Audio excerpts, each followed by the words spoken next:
Hapon mga Repa Peeps, bale itong video na to about dito sa battery Autolite Gold 21. Tagal na nito, parang ewan ko, 5 taon na siguro. Nung isang araw biglang ayaw umandar, as in napakahina ng redondo. So ayun, normal chinek, buti na lang at dapat car owner ka, meron kang ganito, not exactly this brand, okay, you have better ones, that's good. Pero sa akin kasi entry level, basic lang to. So nung chinek ko, as in lagapak na lahat, state of health niya bagsak, charge yung charge niya bagsak din so lobat. So ginawa ko, chinarge ko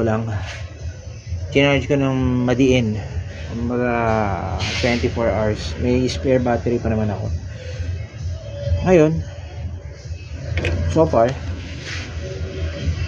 ito na yung kinalabasan ng reading nya.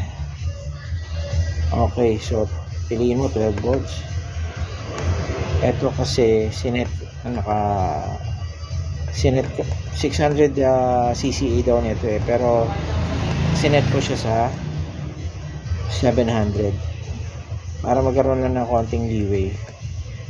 So sa 700 CCA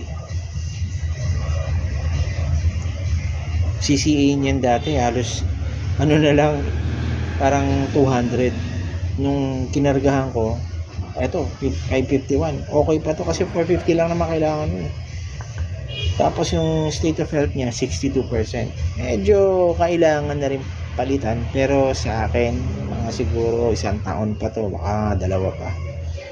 Basta maganda yung alternator mo kasi pagka yung alternator mo nag-overcharge, patay ka doon. So pagka pati yung pati yung pagka hindi nag-charge maayos, state of charge 98. Okay, so ganyan kakunat si Autolite. Ala ko mapapabili na kagad ako ng kinabukasan hindi. Ano pa pala siya,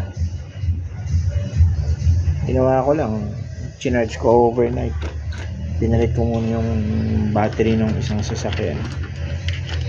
Okay, 3SM